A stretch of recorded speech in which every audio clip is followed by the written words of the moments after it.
add on, it is vital to getting the 1.5 million homes built, because we know that schemes with a large amount of affordable housing are likely to be completed faster. And injecting confidence and certainty into social housing is how we get Britain back to building. The previous government had to downgrade the number of new homes their affordable housing programme would deliver. And now today, I can unveil that not only between 110,000 and 130,000 affordable homes are due to be built under this programme, down from their original target of 180,000. In our worst case scenario, some 70,000 fewer families in need of a secure home will lose out, Mr. Speaker. How have they let that happen? And once again, it's this government which will have to pick up the pieces. This is why today I'm announcing immediate steps for the biggest boost to social and affordable housing in a generation. Yeah.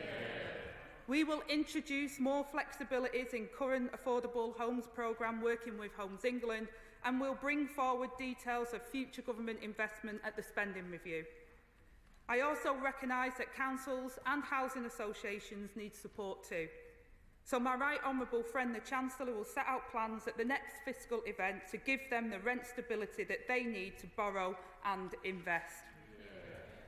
But, Mr. Speaker, we must also maintain existing stock, which is why I'm announcing important changes to the right to buy.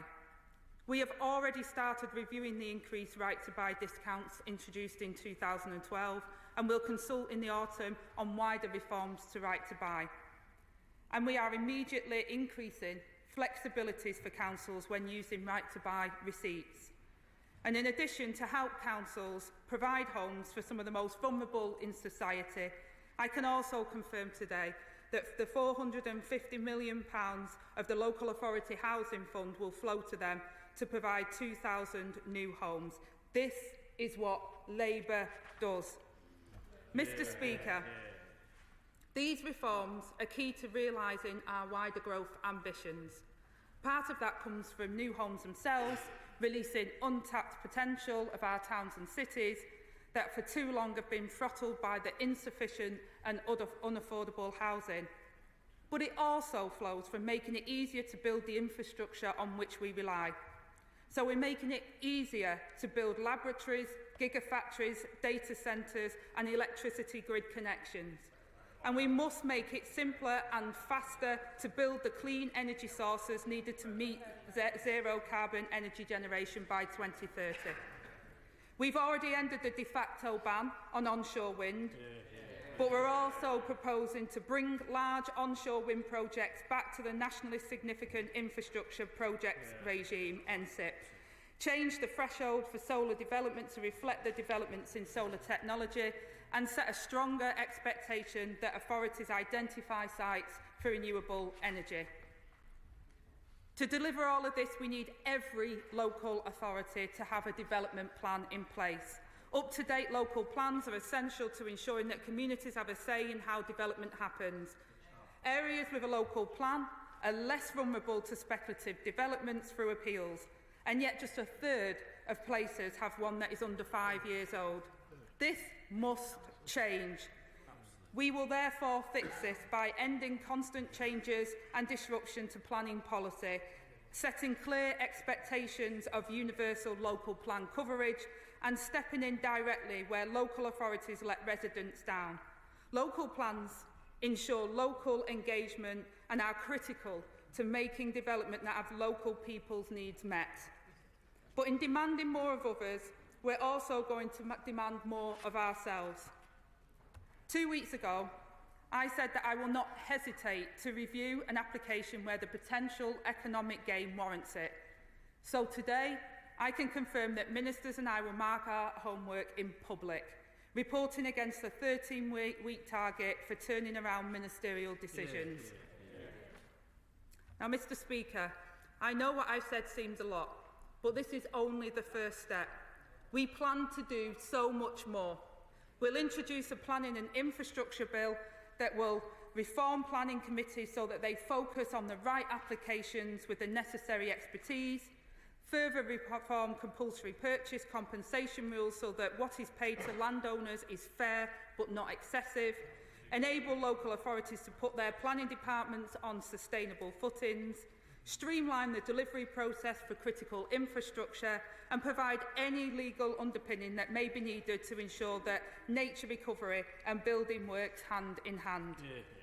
We'll also take the steps needed for universal coverage of strategic planning within this Parliament, which we will work with local leaders to develop and formalise in legislation. And shortly, we'll say more about our plan for the next generation of new towns. And because we know that this crisis cannot be fixed overnight, in the coming months, the Government will publish a long-term housing strategy for how we will transform the housing market so it delivers for working people. These are the right reforms for the decade of renewal the country so desperately needs, and we will not be deterred by those who seek to stand in the way of our country's future. The honourable members opposite may say this cannot be done, but I say that once again, I'll prove them wrong. This Government will build 1.5 million homes that are high quality, well designed and sustainable. We will achieve the biggest boost to affordable housing for a generation, and we will get Britain building to spur the growth that we need. And I commend this statement to the House.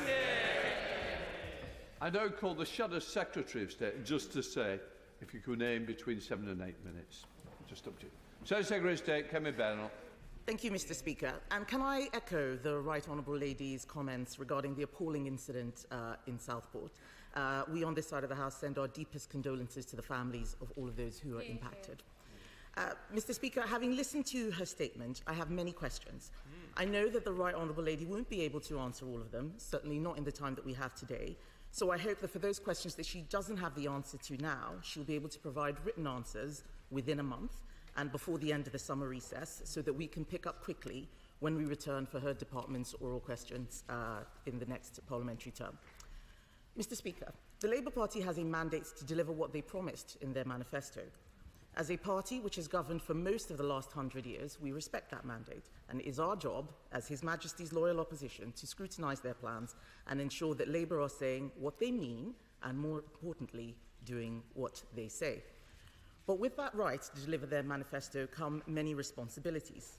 Labour now have a responsibility, unlike in a manifesto, they have a responsibility to be crystal clear about what they actually want to do to avoid prolonged uncertainty. They now have a responsibility to understand and address the concerns of councillors and local residents. They now have a responsibility to explain the economics and allocate the funding, which we all know will be needed for this plan. And they now have a responsibility not to be contradictory in what they are setting out. So they mustn't make promises which any impartial observer knows can't be delivered. And crucially, they mustn't break their commitments early. And yet, Mr. Speaker, we are already seeing changes to what they committed to. On the 20th of June, the Chancellor stated that they would update the NPPF within 100 days. So why is Labour now briefing that it will be before the end of the year? That's a lot more than 100 days. They've just started, they're already changing their targets. So will the Right Honourable Lady confirm that the NPPF will be updated and in effect by mid-October, the deadline that they set for themselves?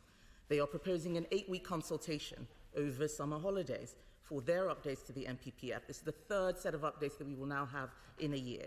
In the previous consultation on the NPPF in 2023, we had 2,600 responses.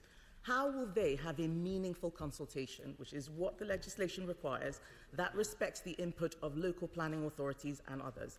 There will be legal challenges. Are they ready for them? They are proposing multiple changes to planning, the NPPF update, new primary legislation, the Honourable Lady just described, changes to nutrient neutrality, which they've recently converted to, and the NSIP, just to name a few.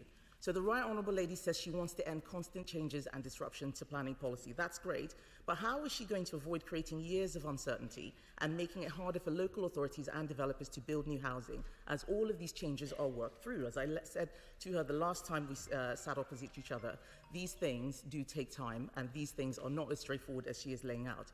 The government will not be able to deliver its ambitions unless it recognises that. But what is most interesting in this statement, Mr. Speaker, is that she confirms that she is reducing the housing need calculation for London. Can she confirm if that reduction will apply to other urban areas? And can she explain why she is reducing the need for cities like London to build more housing when they are the ones who have the infrastructure to support it? Why is she forcing suburban and rural areas to take more housing when there are schools in Hackney, like de Beauvoir Primary School and Randall Creamer Primary School, that are shutting down because they don't have enough pupils? Why is she doing that? The government is talking about the grey belt in the planning framework. It's very interesting. I've had a quick look through. They define it, but what limited contribution to the 5 green belt purposes actually means in planning terms? What does that actually mean? Because if they're not clear, planning inspectors will determine that, and we will yet again have more and more local opposition. It is also interesting, Mr. Speaker, that the government is considering changes to restrict the right to buy. The Right Honourable Lady has told us very proudly how she was able to buy her own council house. Can she, at least one certainly, can she confirm to us that following these changes, young people across England will still be able to exercise the same right to buy that she herself had in 2007? Mr. Speaker, there is also a responsibility to address the concerns of councillors and local residents. I know from my own constituency the references that they have to traveller sites will cause some concern. The fact that she has stood up and said many of the housing allocations will be surprising. This is very difficult for local councils and local communities to deal with. Where is the respect for local decision making? We're not saying that they shouldn't be ambitious, but they're going to have to take local government in hand when they do this. They say they want to impose exacting mandatory housing targets on local authorities. When we had the advisory target, it was so that councils could make sure that they could do better, not do worse. So it is wrong for her to claim that this was us removing mandatory housing targets.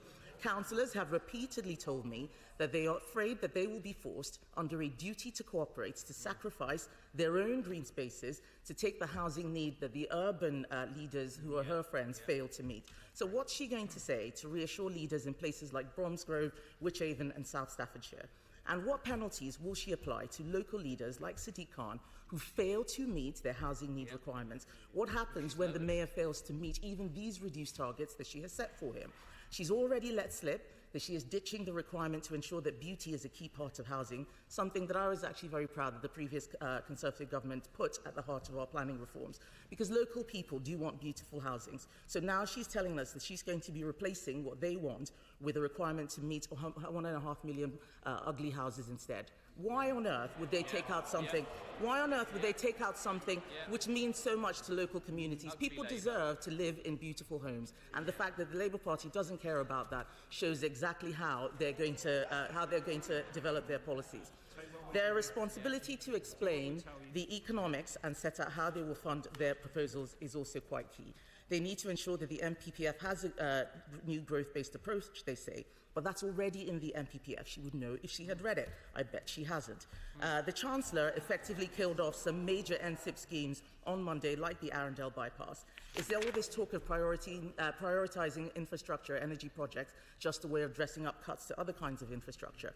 Where is the economic analysis that her department has undertaken on the housing market? Yesterday, we all saw the Chancellor come to the dispatch box, claim not to have understood the pressure on public finances and how it was all so difficult. We warned repeatedly during the election. They say one thing and they do another. They said they weren't going to raise taxes. Now we can see what they're planning. But the Chancellor did not say anything about the impact on housing. So now I'm asking the Right Honourable Lady, on behalf of the British people and local authorities, what it means for them. Is she going to follow the same playbook, pretend she didn't know what it costs to build affordable housing, or to change the planning system and impose more costs for builders, home buyers and renters?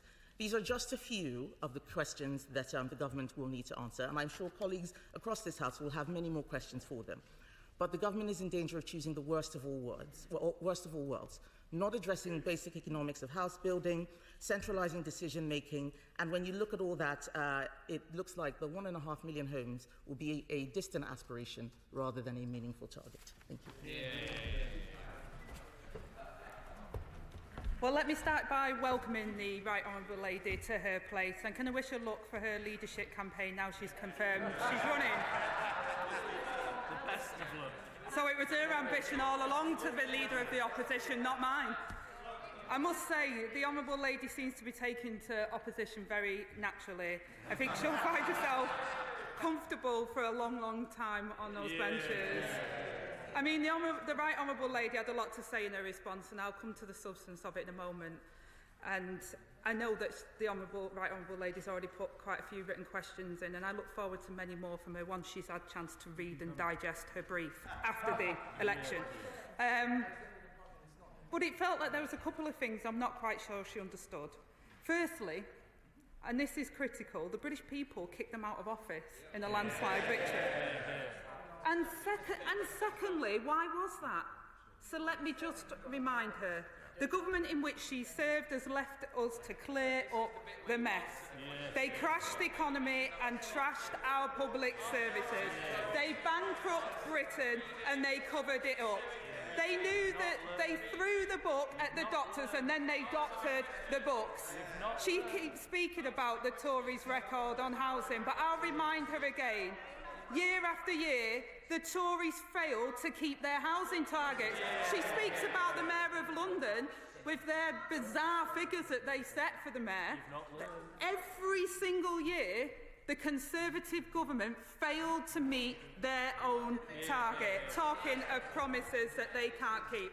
I'll come to the Right Honourable Lady's question on the MPPF consultation. It starts today, Madam Deputy Speaker, for 8 weeks, and we're asking people to engage. It's an incredibly detailed consultation because we mean business, and it wouldn't come to any surprise that the work needed to be done after the disaster of the last Tory government that ripped up the National Planning Policy Framework and made a right mess of it. The former Tory Secretary of State handed back 1.9 billion of vital funds. The Right Honourable Lady talked about the Affordable Homes grant. The last Secretary of State handed back 1.9 billion funds to the Treasury. So we will be making it more flexible, working with Homes England to get the homes that we need. The party opposite... You're just reading. You're supposed to be answering the questions. They are the questions. No, they're the bits I've written, actually, in regards to her questions. The party opposite is now talking to themselves and not the country. And they talk about, and the Right Honourable Lady mentioned chaos and uncertainty. I really don't know how they can say that with a straight face after the chaos and uncertainty we've had. Countless housing secretaries not knowing what was going on. And there is increases, Madam Deputy Speaker, in answer to the question. In every inner city area, there is increases in the targets. And can I remind honourable members that we inherited the most acute housing crisis in living memory. And I say to the Right Honourable Lady, the Green Belt definition is in the consultation. I suggest she reads it. And it also tackles beautiful homes, Madam Deputy Speaker, because we will build homes at scale. They will be beautiful. We'll protect the natural environment. We will make sure that people have the homes that they deserve and that they need.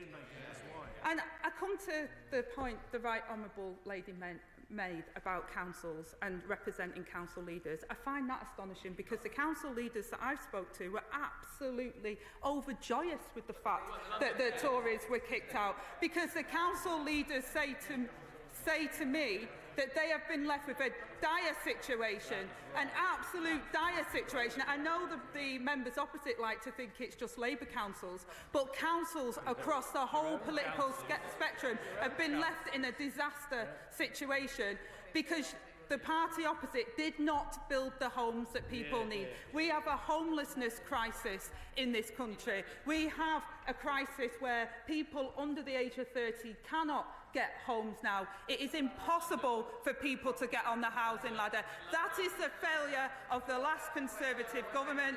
That is what we're going to fix, Madam Deputy Speaker, and that's what we're going to get on and do. Clive Betts. Thank you, Madam Deputy Speaker, and welcome you to your place. Can I first of all really welcome both the ambition of my right honourable friend's statement and the details involved in it and those commitments. Let's get 2 points. In terms of the targets, and the Select Committee in the last Parliament said the targets had to be mandatory. If they aren't mandatory, many councils will simply choose to ignore them. But in mandatory targets, will she give an assurance that the targets will be based on a proper needs assessment of each local authority and will do away with the nonsensical and arbitrary urban uplifts which she referred to in the case of London? And secondly, in terms of social housing, and I was proud to be brought up in a council house like she was. In terms of social housing, will she work closely with local authorities and look particularly at land value capture, where the planning permission for a site uplifts the value of that site? Will she ensure that the total increase in value does not go to the landowners alone, but actually is used to benefit the public purse and reduce the cost of building those homes? I thank my honourable friend for his question, and I can confirm that we are getting rid of the urban uplift, and the new method of housing targets is better than the previous one, because the previous one we believe was outdated, and figures, the urban uplift the figures were plucked from thin air. So we believe that our new method would give councils stability and certainty to plan for their homes and local services they need. In terms of land value capture, again, this will come forward with more. There's a little bit within this consultation, but there's more within the planning and infrastructure bill that will come forward, as we spoke about in the King's speech. Daisy Cooper. Thank you, Madam Deputy Speaker. May I welcome you to your place. May I thank the Deputy Prime Minister for giving advance sight of her statement, and to associate myself and my party with her remarks about the devastating and senseless attacks in Southport. Our thoughts and prayers are with all those affected. Now, for too long under the Conservatives, we had a planning system that put developer greed over community need, a system which did not deliver the homes that we needed to tackle the crisis, but did destroy swathes of our greenbelt. But this statement, Madam Deputy Speaker, raises a lot of questions, so here we go. First of all, for those local authorities which are at an advanced stage of their draft local plans, will they need to start again with the new standard method, or can they continue? Secondly, for those local authorities that have recently conducted a Greenbelt assessment, do they need to do it again under the new system, or will the current one stand? There seems to be a conspicuous absence, Madam Deputy Speaker, of a particular target on social homes, not affordable homes, but on social homes. Will the Deputy Prime Minister take up the Liberal Democrat target of building 150,000 social homes every single year? We welcome the proposals by the government to review the compulsory purchase compensation. Will she take up the Liberal Democrat plan to put an end to land banking by reforming the Land Compensation Act so that local authorities can acquire land at a fair value? We welcome the review of the right to buy. Will the government allow local authorities to use that money to replace lost stock? The government indicated that it will be reviewing borrowing rules so that local authorities can borrow to invest. Will they allow local authorities to borrow to invest at a scale that will allow them to put an end to homelessness, overcrowding and housing register waiting lists? What powers and resources will they give to planning authorities so that they can enforce the requirement to put infrastructure first? Will they scrap the cap on developer planning fees? And finally, Madam Deputy Speaker, on the Greenbelt, there are some local authorities in the London Metropolitan Greenbelt area who, even when they have accounted for all of their brownfield sites and all of their grey belt sites, they still have to build thousands and thousands of homes on the Greenbelt, land which is supposed to be designed specifically to stop urban sprawl. Will the government put anything in the MPPF that will give any protection to the concept of Greenbelt at all? Thank you, Madam Deputy Speaker. Thank you for those questions. In terms of local plans, it depends on where they're up to in terms of the direct question you asked, and there will be a transition, and we outline that within this consultation because we recognise areas have got quite far on. And in terms of where that's up to, it very much depends on what the difference is between what their local plan says and what we've asked, and we outline all of that in the consultation as well. We've been fair to those that have already done the work. So where that work's already been done, it's just about updating it and not disregarding where people already have local plans. But I say to the Honourable Lady that a third of areas have up-to-date local plans. So I would impress on all members of this House to speak to their local authorities to ensure that they have a local plan, because that is how we critically make sure that people feel engaged as part of that process, and we protect areas of Greenbelt and other areas by ending the speculative developments that we see. In terms of social homes numbers, again, I talked about the flexibility in the Affordable Homes Grant. There's stuff within the consultation here about the right to buy, which I recognise, and how the council and also housing associations can borrow to bring up their stock. I recognise the problem we face with the homelessness crisis, and it's something that I'm particularly keen to tackle. We also talk about the compulsory purchase orders, and again we're doing a consultation on that because we think that that needs to be dealt with. We will also bring forward some of the other issues within our planning infrastructure bill. Planning will be strengthened. We've already announced 300 extra planners, local planners. We'll strengthen 106. We'll have an accelerator task force for those stalled plans, stalled sites that we have. And again, where there is a release of grey belt, they will be the golden rules that I outlined. So therefore, we will expect a lot from developers when they're in use of that. And also, we consult on fees as well within this consultation period. There is a lot within this consultation, but I believe that it will make a significant difference with engagement with local areas and to make sure that we meet the housing target that we need and that the country desperately deserves. Yeah. Rachel Hopkins.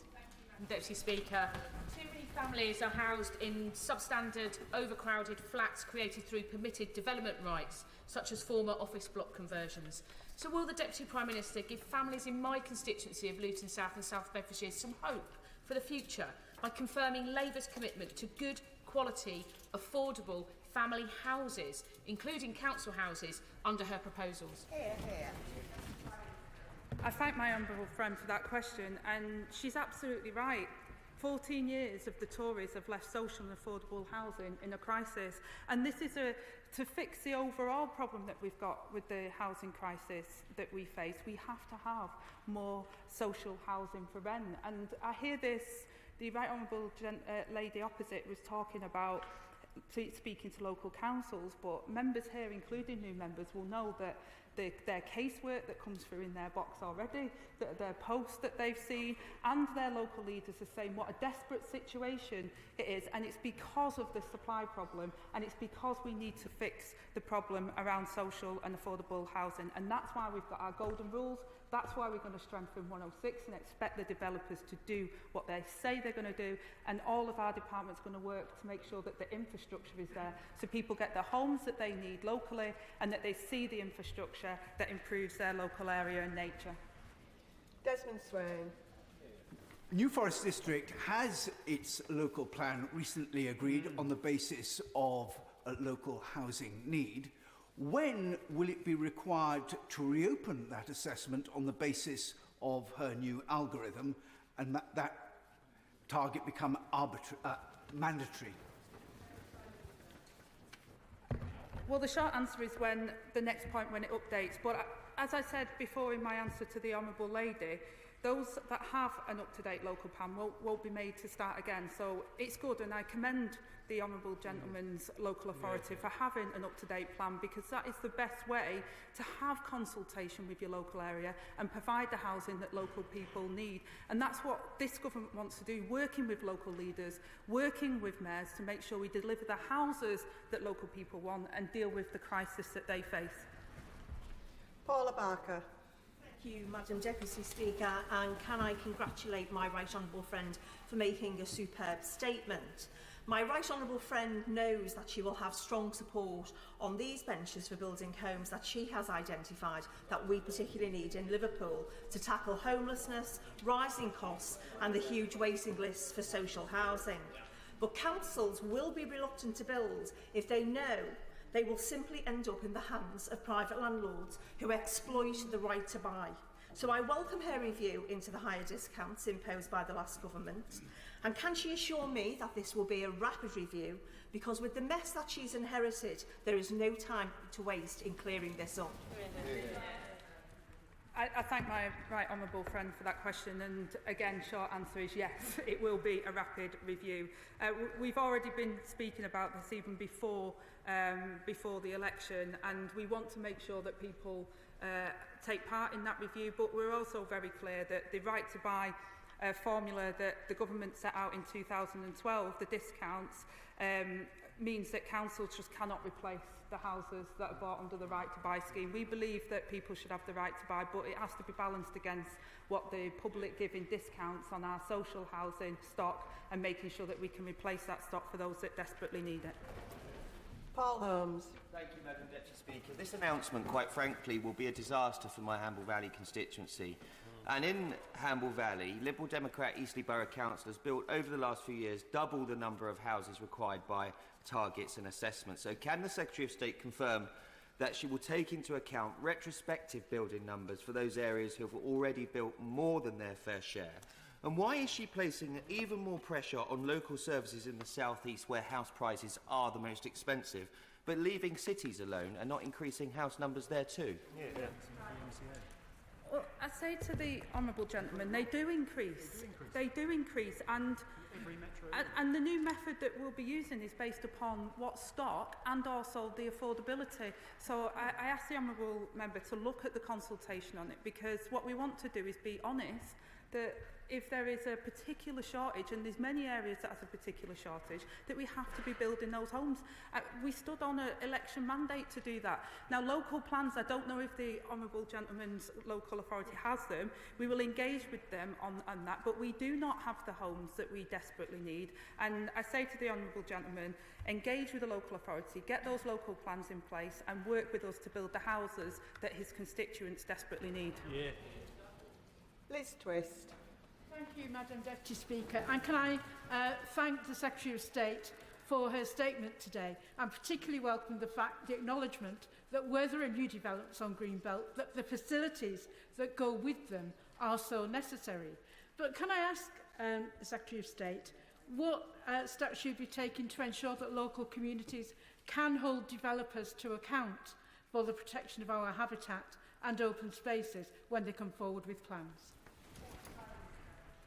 I thank my honourable friend for that question. And Labour has a brownfield first policy, and within the outlines that we've put in the release of Greybelt, there are very strict golden rules on that, and we will be supporting local authorities with making sure that they have the best from 106 notices and that the golden rules apply.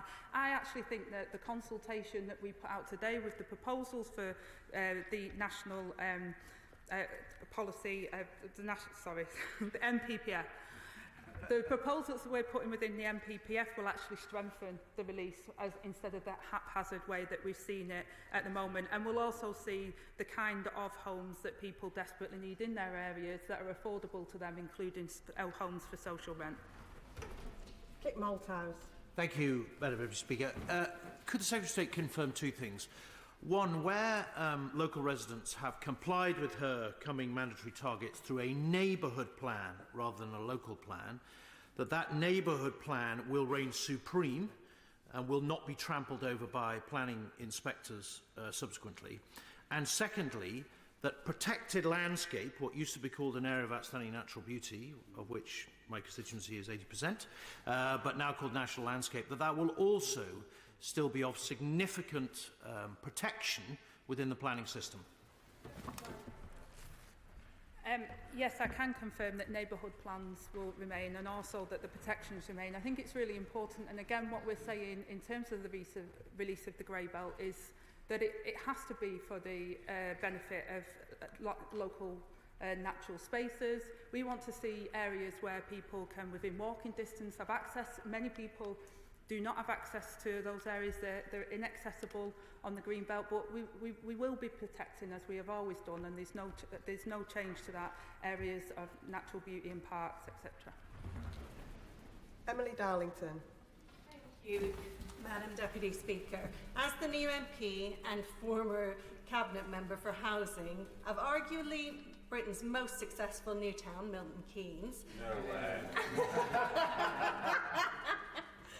I welcome today's statement. It is exactly what we've needed to hear. The struggles and the conflicts that we've had trying to deliver the housing that people in Milton Keynes need has been enormous and a real waste of resource, to be quite frank. But we need not to only build new houses, but to build new communities. Will she meet with me and Milton Keynes City Council so we can discuss how we can help deliver this essential mission so that everyone has a place to call home? Well, can I welcome the member for Milton Keynes to her place? I've visited Milton Keynes quite a number of times, and what a fantastic example of a Labour new town. And I think the honourable member has already been quite pithy in getting a meeting arranged with my housing minister, and I look forward to hearing more about how we can learn from Milton Keynes and have the next generation of new towns coming forward. Richard Ford. Thank you, Madam Deputy Speaker, and I'd like to welcome the consultation on the National Planning Policy Framework. One of the documents that was circulated to colleagues today was an MPPF with track changes, and buried on page 55 there's a footnote that says that this following sentence is proposed for deletion. The availability of agricultural land used for food production should be considered when deciding what sites are most appropriate for development. That's in the existing MPPF. It is proposed that that's taken out. The UK is only 60% self-sufficient for food, down from the mid-80s when we were 78% self-sufficient. Is the government taking enough account of self-sufficiency in food? Yes, and we believe that it's already considered within the MPPF, and there's already guidance on agriculture land as well, and in particular high-grade agricultural land. So we believe the protections are already in there in terms of food. Mark Ferguson. Thank you, Madam Deputy Speaker, and I want to congratulate the Deputy Prime Minister on her statement today. Slightly disappointed with some of the comments from the Conservative benches, but I hope the Deputy Prime Minister will reject them as the British people rejected them on the 4th of July. Madam Deputy Speaker, like the Deputy Prime Minister, I am fortunate enough, like most people who have a mayor in England, to live under a Labour mayor. Will the Deputy Prime Minister work with me, work with Labour mayors, including her own and my own, and councillors and members of this place, to ensure that we get the right kind of developments in the right places? I thank my honourable friend for that question, and he's absolutely right, because what we're trying to achieve today, and the legislation we'll be bringing forward as announced in the King's Speech, is about how we strengthen local consultation. I've already said to members that only a third of local authorities have up-to-date local plans, so this is a wake-up call to say, as part of local planning and having local plans in place, there is an obligation to consult, and then consult again on the final plan. So many people who are frustrated by housing that goes up is because of this speculative development, because there hasn't been that engagement. So what we're proposing today, and we've already met with mayors, we've met with council leaders, this is a push that has come not just from local leaders and mayors, but from the voters. I believe that's why we won as large as we did at the general election, because people want to see that change. So we know that that engagement has to continue. We know that we have to work with local leaders and mayors to make this plan a reality, and we're going to work with them to make sure that we get those homes and we get the infrastructure, and that we get the next generation of social and affordable housing that the people of this country need. Mark Francois. Thank you, Madam Deputy Speaker, and good luck in your new role. It is possible to have successful development, but from experience, it has to be something that you do with people and not to people. This is the latter. These pernicious top-down targets have the practical effect at ground level of setting one town against another, one village against another, and one local community against another. And given the Chancellor's statement on public spending yesterday, who will pay for the tens of billions of pounds of infrastructure that would be required to make all of this work? All experience shows that on development and house building, the man or the woman in Whitehall really does not know best. Why then are you going back to the old, failed way of doing it, which will not work? Prime Minister. I mean, I'm shocked that to tell the honourable member, but that the MPPF was an MPPF before we took government as well. So national targets have always been there. It's not something that I've dreamt up.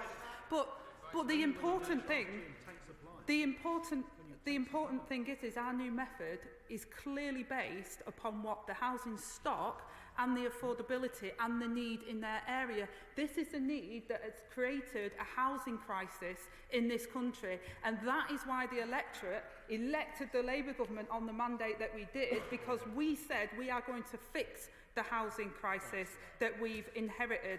And I would say that this is, again, about local plans. I implore the honourable member to get with his local authority, to get a local plan, to engage with local people and to listen to those that are waiting desperately, probably the thousands in his constituency, desperate for a home that they know will never come.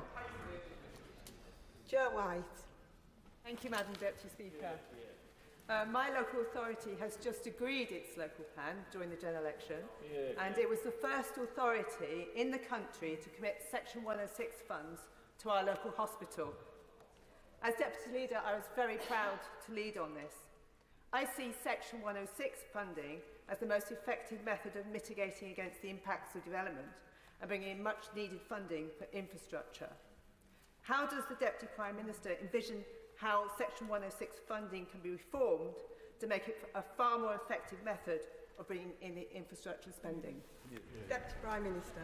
Well, can I congratulate the honourable member, not just for her getting to this place, but also for the work she did previously, and also congratulate the local authority for the work they've done on having a local plan, and also that making sure that they did get what they needed out of the Section 106. And she's absolutely right to say that it's important, because those health needs, whether it's GP services, hospitals, schools, or whatever the infrastructure is, Section 106 plays a very important role, and it needs to be strengthened. We talk about it in here a little bit. We talk about the golden rules that we will apply if Grey Belt is released, but we'll be working with our department to ensure that local authorities are given the resources they need and the expertise from here, so that we can make sure that they get the best out of 106 notices.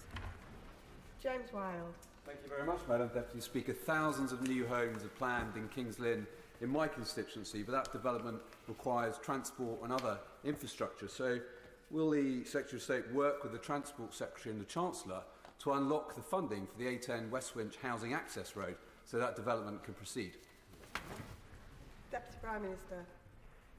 Well, again, there is a challenge that we have inherited, and I hope that the honourable member's area has got a local plan when it comes to what they're requiring, and therefore they can push for part of their infrastructure as part of their Section 106. So I'll happily engage through the Minister on that particular issue, but I'm wondering whether the honourable member was in the chamber yesterday and realised what the mess his government left us in. Sarah Owen. Thank you, Madam Deputy Speaker, and I welcome you to your new place. Can I start by thanking the Deputy Prime Minister for the speed at which she and her fantastic team are tackling the housing crisis. It is welcome news in Luton North, where my surgeries have been consistently full of people struggling in overcrowded housing, facing skyrocketing rents for substandard conditions. And we have daily cases of people subjected to eviction notices through no fault of their own. Does she agree with me that the government's new plans to build genuinely affordable housing and for this council house revolution to start can't come soon enough for towns like mine? Prime Minister. I thank my honourable friend for that question, and I think she articulates what many members across the House, even members opposite, will recognise in terms of the challenges that we face. And this issue has been ducked for 40 years by the Conservatives, and in fact it went backwards because of the changes they made to the MPPF in last year. And that's why we're making absolutely no bones about the fact that we do mean to deliver, and that's why this consultation is so important and why we've put that out there now. And I say to honourable members, we do intend to move at pace. People who are in temporary accommodation, 150,000 children that haven't got a home to call their home. I think about that every single night and think there isn't a day that we can afford to waste in terms of dealing with that situation for them. And I promise them across your constituency and everybody else's that I'll do everything I can to make sure that they have a home. Lee Anderson. Thank you, Madam Deputy Speaker. Now then, I welcome the news of the council house revolution. And we all know the Deputy Prime Minister is a little bit of an expert when it comes to council housing. But can she confirm that priority will be given to British families, veterans and pensioners? Deputy Prime Minister. Well, we have confirmed that people with a local connection will get priority in those homes, but I also say to the honourable gentleman who tries to make a quip about the fact that I grew up in a council house, is that many, you know, the situation that I hear, and when I was took on this brief, is that actually people used to talk about my childhood as if I grew up in poverty, but there's many kids today that if they got a council house, it would be considered they'd won the lottery. Those children today can't have that, so we will build the homes. We will prioritise that people locally can get them, and we'll make sure that first-time buyers get first dibs as well. There's a number of measures that we're putting in place to make sure that the homes that are built are there for the people that need it. Ben Goldsborough. Deputy Speaker, residents in Heatherset, Mulbarton and Loddon have sadly had all their fingers burnt by the old planning policies that were in place from the previous government. Can you give me assurances that going forward, the Section 106 will be strengthened to ensure that public good, public infrastructure will be in place to make sure that our new housing is accessible for everyone and gives them the resources they need to live a very happy life? Deputy Prime Minister. There is parts of this consultation which does look at how we can strengthen 106, and we want to do that in conjunction with local authorities. We are also bringing forward at a later date through this Parliament, which I mentioned in my statement, about strategic planning and also the planning and infrastructure bill. So this is the start of a process, but we know there's a lot more to do, and I look forward to your engagement with that. Wendy Martin. Thank you, Madam Deputy Speaker. So, I'm no NIMBY, but today what we're seeing is a lurch back to top-down mandatory targets that will ride roughshod through local communities like those that I represent across Aldridge Brown Hills and local decision-making. I do agree with the Deputy Prime Minister, though, when she says that the first port of call must be brownfield land. So can she confirm that she will do this by giving full financing to brownfield land remediation and reclamation? Deputy Prime Minister. Well, we think we can better use brownfield funding, but I say to the honourable member that it's not riding roughshod over local decisions and what local people want, because having mandatory housing targets and plans means that people will be able to decide. What we're saying and what we said at the general election is that we will build 1.5 million homes. We said that really clear, and we have a mandate to do that. We think the new method for housing targets works better. We think it will deliver for people, including the affordability test, and therefore we will deliver the houses that her constituency needs, and I would encourage her to engage with that process with her local authority. I am planning to end this statement around 20 past, sir. Could you please help each other by keeping questions short? I call Rachel Maskell. Thank you, Madam Deputy Speaker. This has to be the most important statement I've heard since being in the House, and York has really suffered with the proliferation of luxury accommodation, second homes and short-term holiday lets, so I welcome this so much. Could she say what steps can be taken for plans, developers currently with plans in the system, so that we can pivot to ensure that we hit the targets that we need for having the affordable and social housing we desperately need right now? Deputy Prime Minister.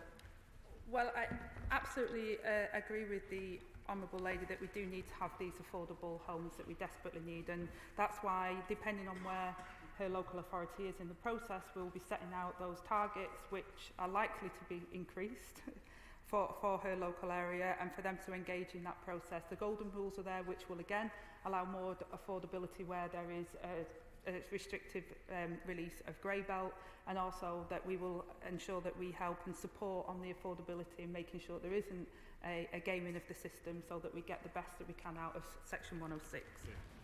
Andrew George. Thank you, Deputy Speaker. I strongly endorse the sentiment and purpose of the Deputy Prime Minister's statement and policy statement today. She's aware that the planning system is, as others have said, fuelled by greed rather than need. And in a place like Cornwall, which is not NIMBY, it's one of the fastest growing places in the United Kingdom, it's almost trebled its housing stock in the last 60 years, and yet the housing problems of local people have got worse. So my question to the Deputy Prime Minister is that house building targets are a means to an end, and surely it would be far better in places like Cornwall that those targets be set on addressing the need rather than simply allowing developers to fill their boots? Prime Minister. I thank the honourable gentleman for his question, and that's what the new formula does. What we're trying to do is assess the need for areas, and in particular on what their current stock is, taking account of that, but also about affordability. And I suspect Cornwall has a particular challenge with that as well. But what we're hoping to do as part of this as well is strengthen the plans on Section 106, the new Homes Accelerator Task Force, which will help get those sites that have already got planning permission moving forward. And by working across Whitehall, we'll go about to deliver the infrastructure that people want as well, because that is the other big issue that keeps coming back, is where we have speculative sites or release of greenbelt, or where there is big housing in an area, that the infrastructure is incredibly critical to that point, and that's what we need to overcome, and that's what we're clear that we need to do as a government. Helena Dollimore. Thank you, Madam Deputy Speaker. In my constituency of Hastings and Rye, we are at the sharp end of the housing crisis, and we desperately need more affordable and more council homes. So I really welcome today's statement. The party opposite may behave like this is a zero-sum game between building more desperately needed homes and protecting the environment, but we on this side know that is not the case. So can I ask my right honourable friend what this new government's approach will be to ensure we have sustainable development, protecting our environment and making sure we have the infrastructure, including sewage pipes, and preventing flooding while building the homes that my constituents so desperately need? Deputy Prime Minister. I thank the honourable member for her question, and also welcome her to her place. And she's absolutely right, and it builds on the question that I answered previously, that we have to protect our green belt, and we think the proposals that we're putting forward does that. But it also means that we have the right type of homes and we have the infrastructure, and that also that as part of this process that there will be nature considerations and the rules around that, that there is the infrastructure that people need, and that there is access to the countryside and healthy living. There's a number of factors within the consultation that the Honourable Lady can look at, that will talk about how we're delivering better, greener areas for people, which hopefully her constituents will be able to get behind. Sir Roger Gale. Thank you, Madam Deputy Speaker. It's good to see you in that chair. I'm not sure whether the Secretary of State has discussed her proposals with the Secretary of State for Agriculture or the National Farmers Union, but the answer that she gave earlier in relation to food production was risible. What she's actually announced today is effectively a recipe for disposing of the land that will be needed to feed our children and our grandchildren. And just before she goes ahead with this, could she tell the House how many planning consents have been granted, are sitting there unbuilt out, and shouldn't we be using those first? Deputy Prime Minister. Who was in charge? I thank the honourable gentleman for his question, but I really do, with absolute respect, say to the honourable gentleman, please read the consultation, because we do think that we do support our agriculture, which is around just over 10% of the land that we have, and we will make sure there's best and most versatile. And I talked before about protecting the land that is of best value, and we will do that. And the land that we're talking about, grey belt, which we define within the MPPF consultation, is not agricultural land. It's disused garages and it's other things of that nature, not, as the honourable gentleman wants people to believe, the land that we need for food. Olivia Bailey. Thank you, Madam Deputy Speaker. Can I welcome the Deputy Prime Minister's twin ambitions set out today to get Britain building, to provide the homes that we need, and to make sure that we have the infrastructure required to support them, like schools and GP surgeries. These are of equal importance, and you cannot have one without the other. Can she confirm that the aim of her package on social and affordable housing is to go net positive, so that the number of social rent homes is rising rather than falling, and achieve it in the first year of this Parliament? Deputy Prime Minister. Well, I welcome the honourable lady to her place, and within the first, it is going to be a challenge, but we're absolutely desperate to try and meet that challenge as quickly as we can. We are That's why we're moving at pace with the consultation exercise that we've put forward today, and we will do that as quickly as we possibly can, so we can make sure that we are making the affordable and social housing we need, as well as making sure that we have the green spaces in the infrastructure that people desperately need as well. Sir John Hayes. Thank you. Welcome to the Chair, Madam Deputy Speaker, and welcome to the Honourable Lady to her new role. I appreciate that she won't have time to wax lyrical today about our vision of aesthetics, nor to extend at length on the relationship between truth and beauty. Nevertheless, given the welcome reference in her announcement about proportionality and the link between the existing built environment and the scale of development, will she also take into account the character and style of development? She may know that I've served on the Building Beautiful Commission and the Office for Place. Will she agree to meet the Office for Place to discuss beauty? For she will know that the wealthy can always live in beautiful places, in beautiful homes, but that people from council houses, as she and I originate, deserve their chance to know, to sense and to see beauty. Prime Minister. Can I thank the Honourable Gentleman for his comments, and I absolutely agree with everything that he says, and I know the Minister will be meeting shortly with all of stakeholders, and I think he's got a meeting with those that you've just mentioned as well in the coming days, but I would love to work with the Honourable Gentleman to make sure that we build the houses that people deserve, whether those social, affordable housing or any other housing. They should be beautiful, they should have character and style, and we're determined to make that happen. Now Shabar Khan. Thank you, Madam Deputy Speaker, and can I also thank my right honourable friend, the Deputy Prime Minister, for her statement and the focus that she has rightly given to the delivery of genuinely affordable homes, which will provide much needed housing security to many of my constituents in Gillingham and Raynham. But recognising some of the immediate homelessness challenges felt by local authorities, can she detail how the plans she has announced today relieve pressures on homelessness and temporary accommodation? Deputy Prime Minister. I thank my honourable friend for that question, and she's absolutely right to talk about homelessness and the pressures that local authorities face, and it's this issue in particular that I feel quite personal about, because the amount of stories I've heard, not just since I've been in the shadow role as previously, but in the role that I am fortunate and humbled enough to have now, is that we cannot continue with the homelessness crisis.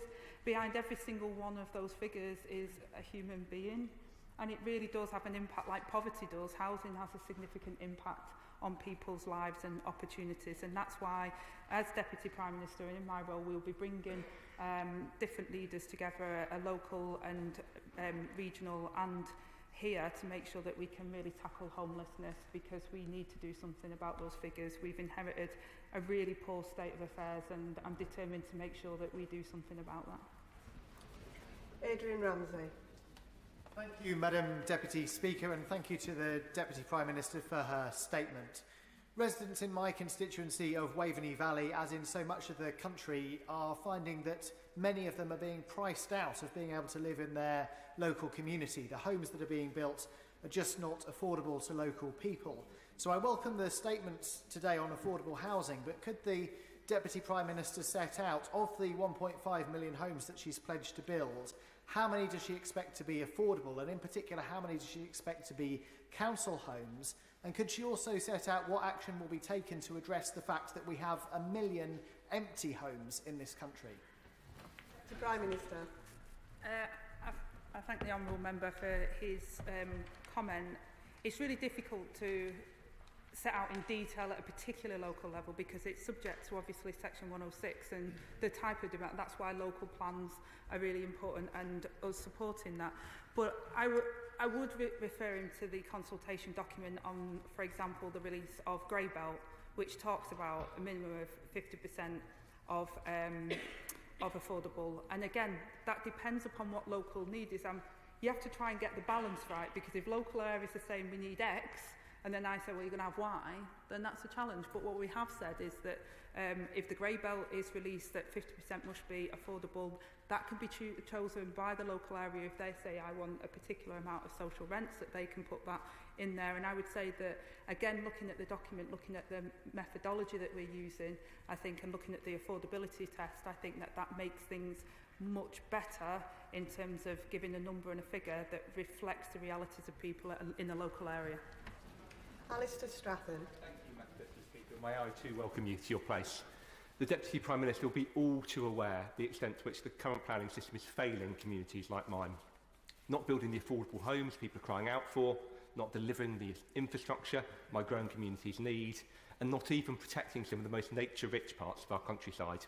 Because while the opposition benches might not like to hear this, under the last government, Greenbelt approvals, often haphazard, increased tenfold, while brownfield approvals halved.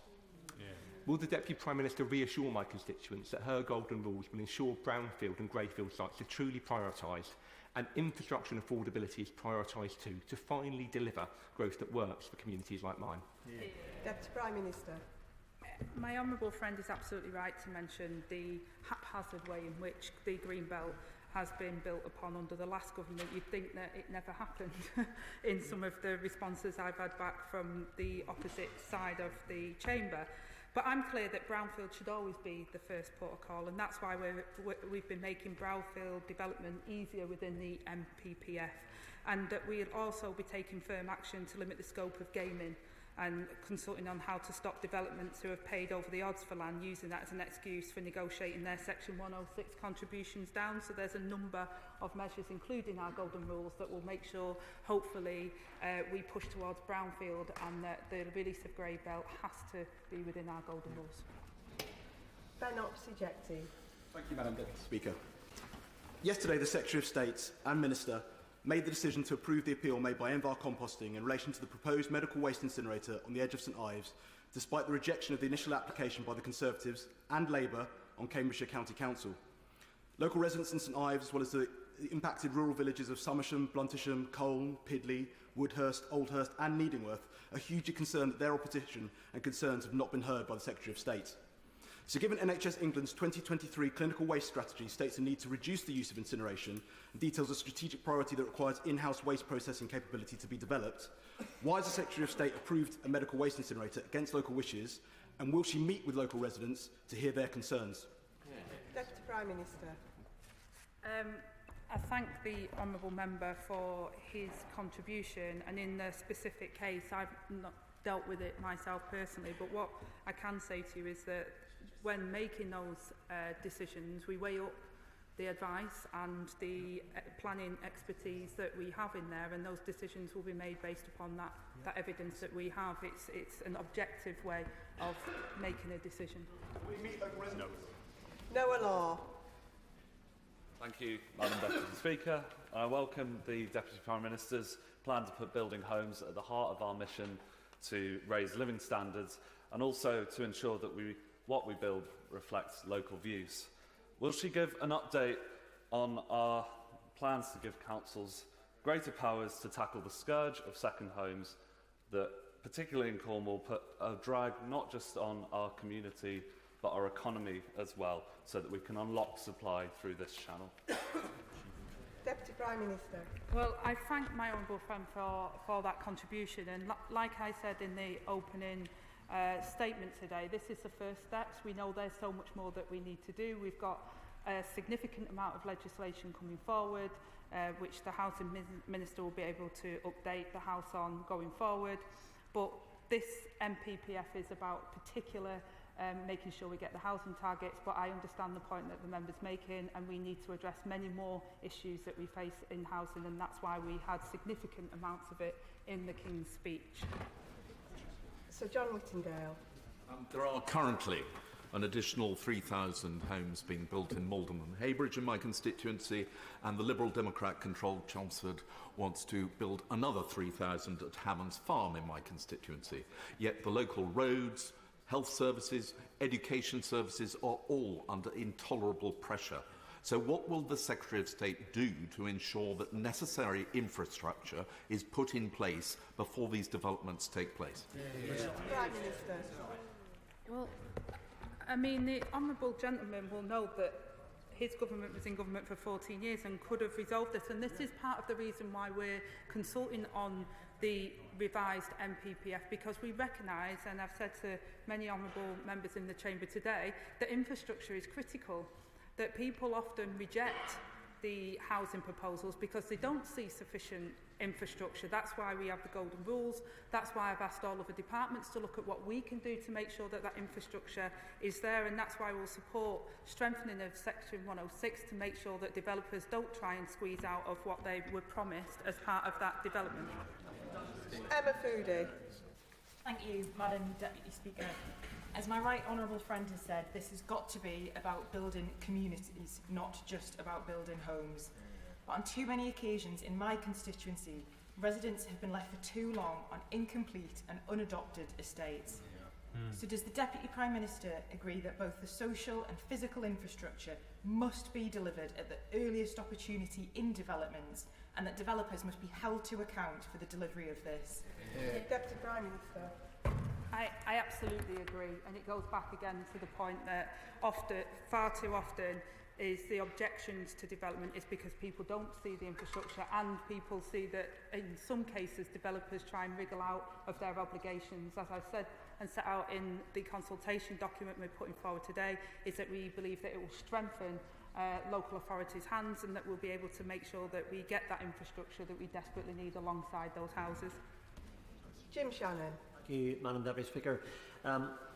The Deputy Prime Minister has outlined the need for house building and the dire need that there is across the Great United Kingdom, and set out a system to try and achieve that.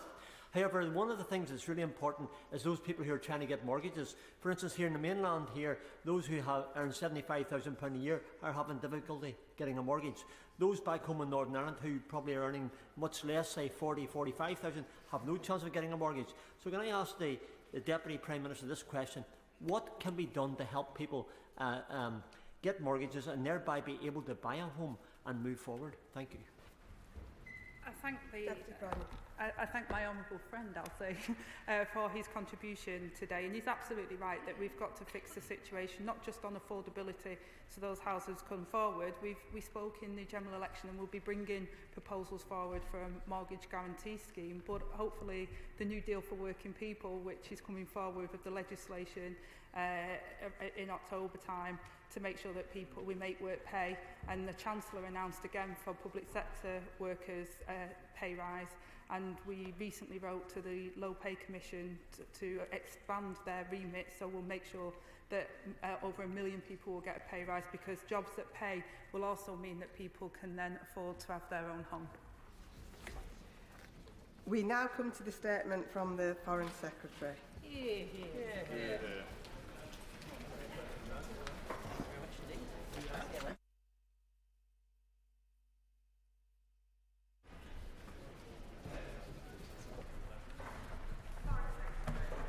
Madam Deputy Speaker, with permission, I want to make a statement on the situation in Lebanon. On the 27th of July, Hezbollah launched a series of rockets into northern Israel and the occupied Golan Heights. Tragically, in Majd al-Shams, one strike killed at least 12 civilians, young people, one just 10 years old, who were playing football. I expend my deepest sympathies to their families and to the Jewish community as they grieve for their loved ones. The government is unequivocal in condemning this horrific attack and calling on Hezbollah to cease their rocket strikes. This atrocity is a consequence of indiscriminate firing, paying no heed at all to civilian life. This attack is part of an intensifying pattern of fighting around the Israeli-Lebanese border. For months now, we've been teetering on the brink. The risk of further escalation and regional destabilisation is now more acute than ever. At the end of my first week in office, I spoke to Lebanese Prime Minister McCarthy and yesterday I called him again to express my concern at this latest incident. I've also visited Israel and discussed the situation with Prime Minister Netanyahu and Foreign Minister Katz. And I will visit Lebanon as soon as the circumstances allow. We support Israel's right to defend itself in line with international humanitarian law. And as I said before,